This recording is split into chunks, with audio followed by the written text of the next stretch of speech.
தேமுதிக நிறுவன தலைவர் விஜயகாந்தின் இறுதி ஊர்வலம் இன்னும் சற்று நேரத்தில் தொடங்க உள்ள நிலையில் தேமுதிக அலுவலகத்தில் நடைபெறும் இறுதி சடங்கில் நிகழ்வில் பங்கேற்க பொதுமக்களுக்கு அனுமதி இல்லை என காவல்துறை அறிவித்திருக்கிறது. இது தொடர்பான விவரங்களுடன் தலைமை செய்தியாளர் ஜெயக்குமார் இணைந்திருக்கிறார். ஜெயக்குமார், வணக்கம். இன்னும் எத்தனை மணி நேரத்திற்குள்ளாக அவருக்கு நல்லடக்கம் செய்யப்பட்டு இருக்கிறது? என்னென்ன பாதுகாப்பு ஏற்பாடுகள்லாம் செய்யப்பட்டிருக்கிறது ஜெயக்குமார்? கண்டிப்பாக பாலாஜி, தேமுதிகவினுடைய நிறுவன தலைவர் கேப்டன் புரட்சி கலைஞர் விஜயகாந்தினுடைய இறுதி ஊர்வலம் சென்னை தீவுத்திடலிலிருந்து கோயம்பேடு தேமுதிக தலைமை அலுவலகத்திற்கு சரியாக 2:30 மணி அளவில் புறப்படும் என்று அறிவிக்கப்பட்டிருக்கிறது. 4:45 மணிக்கு இன்று மாலை தேமுதிகவினுடைய அந்த தலைமை அலுவலகத்தில் அவருக்கான அந்த நல்லடக்கம் செய்வதற்கான அந்த இடங்கள் எல்லாம் தயார் நிலையில் இருக்கிறது. அந்த இடத்திற்கு கொண்டு சென்று குடும்ப முறைப்படி அவர்களுக்கு நல்லடக்கம் செய்யப்படும் என்று ஏற்கனவே தேமுதிக சார்பில் அறிவிக்கப்பட்டிருக்கிறது. இந்த நிலையில் சென்னை தீவுத்திடலில் இன்று காலை 6 மணிக்கு பொதுமக்களுடைய அஞ்சலிக்காக கேப்டன் விஜயகாந்தினுடைய உடலானது வைக்கப்பட்டிருக்கிறது. ஏராளமான மக்கள் அங்கு தங்களுடைய இதயம் பூர்வமான அந்த கண்ணீர் அஞ்சலியை செலுத்திக் கொண்டிருக்கிறார்கள். திரைத்துறையைச் சேர்ந்த நடிகர்கள், நடிகைகள், தயாரிப்பாளர்கள், இயக்குநர்கள், குணச்சித்திர நடிகர்கள் என அனைவருமே அந்த கண்ணீர் அஞ்சலியை காணிக்கையாக்கியிருக்கிறார்கள்.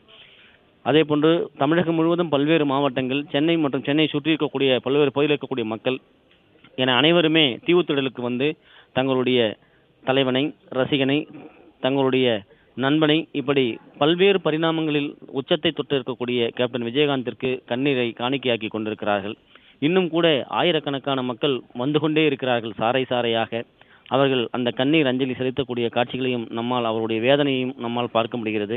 குறிப்பாக சென்னை கோயம்பேட்டில் இருக்கக்கூடிய தேமுதிக அலுவலகத்தில் 200 பேருக்கு மட்டுமே இறுதிச் சடங்கில் பங்கேற்பதற்காக காவல்துறை சார்பில் வழங்கப்பட்டிருக்கக்கூடிய அந்த அடையாள அட்டைகளை வைத்திருந்தால் மட்டுமே உள்ளே அனுமதிக்கப்படுவார்கள் என்று தெரிவிக்கப்பட்டிருக்கிறது. காவல்துறையினர் கட்டுப்பாட்டையும் மீறி அங்கு ஏராளமான பொதுமக்கள் குவிந்திருக்கிறார்கள்.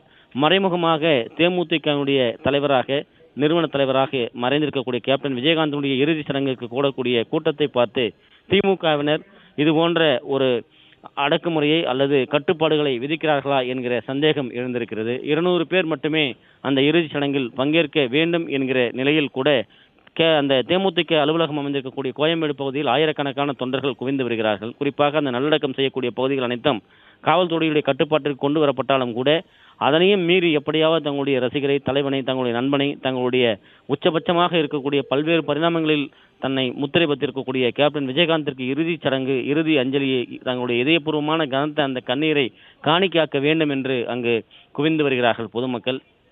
காவல்துறை ஒலிபெருக்கியின் வாயிலாக காவல்துறை வழங்கப்பட்டிருக்கக்கூடிய 200 அடையாள அட்டைகள் வைத்திருப்பவர்கள் மட்டுமே இங்கே இருக்க வேண்டும், அவர்கள் மட்டுமே உள்ளே அனுமதிக்கப்படுவார்கள், வேறு யாரும் இங்கே உள்ளே வரக்கூடாது என்கிற தகவலை அங்கு இருக்கக்கூடிய பொதுமக்களுக்கு தெரிவித்தாலும் கூட பொதுமக்கள் அவற்றையெல்லாம் கேட்டுக்கொள்ளாமல், அவற்றையெல்லாம் உள்வாங்காமல் தங்களுடைய தலைவனுக்கு கண்ணீர் அஞ்சலியை செலுத்தியே தீர்வோம் என்கிற ஒரு முனைப்போடு அவர்கள் குவிந்திருக்கிறார்கள். குறிப்பாக 1 மணி அளவிலேயே தீவுத்திடலில் இருக்கக்கூடிய அந்த பொதுமக்கள் அஞ்சலி நிறைவு பெறும் என்று அறிவிக்கப்பட்டிருந்த நிலையிலும் கூட தற்போது 2 மணி கடந்து விட்டது. மக்கள் ஆயிரக்கணக்கானோர் வந்த வண்ணம் இருக்கிறார்கள்.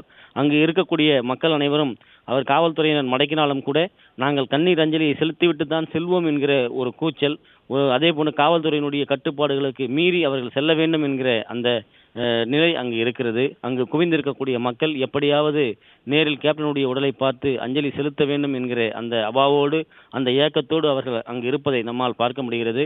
குறிப்பாக 2:30 மணியளவில் அங்கே அலங்கரிக்கப்பட்ட வாகனம் தயார் நிலையில் இருக்கிறது. அந்த வாகனத்தில் தேமுதிகவினுடைய தலைவர், நிறுவன தலைவராக இருக்கக்கூடிய கேப்டன் விஜயகாந்தினுடைய உடல் கொண்டு செல்லப்படுகிறது. குறிப்பாக பூந்தமல்லி சாலை வழியாக அந்த ஊர்வலமாக கொண்டு செல்லப்படுகின்ற கேப்டன் விஜயகாந்தினுடைய உடல் கோயம்பேட்டில் இருக்கக்கூடிய தேமுதிக அலுவலகத்தில் நல்லடக்கம் செய்வதற்காக ஏற்பாடுகள் தயார் நிலையில் வைக்கப்பட்டிருக்கிறது. அந்த இடத்தில் நல்லடக்கம் செய்யப்படுகிறது. அனுமதிக்கப்பட்டிருக்கக்கூடிய அடையாள அட்டை வழங்கப்பட்டிருக்கக்கூடிய 200 நபர்கள், குடும்பத்தினர் மற்றும் உறவினர்கள் சார்ந்தவர்கள் மட்டுமே அங்கு அனுமதி என்பது காவல்துறையுடைய கட்டுப்பாடாக இருக்கிறது. ஆனால் அங்கு உடலை கொண்டு செல்லுகிற பொழுது பொதுமக்களுடைய நிலை, அவருடைய ஆதங்கம், அவருடைய வேகம் எப்படி இருக்கும் என்பது தெரியவில்லை. போலீசார் குவிக்கப்பட்டிருக்கிறார்கள். இருந்த போதிலும் நல்லடக்கம் செய்யக்கூடிய அந்த பகுதியில் எப்படியாவது தங்களுடைய தலைவனை, தங்களுடைய ரசிகனை, தங்களுடைய நண்பனை, தங்களுடைய உறவை காண வேண்டும் என்று அந்த தேமுதிக அலுவலகம் இருக்கக்கூடிய பகுதியிலும் பல்லாயிரக்கணக்கான மக்கள் குவிந்து வருவதாக தகவல் வெளியாகி இருக்கிறது. அங்கு குவிந்தும் வருகிறார்கள் என்பது குறிப்பிடத்தக்கது. விவரங்களுக்கு நன்றி ஜெயக்குமார்.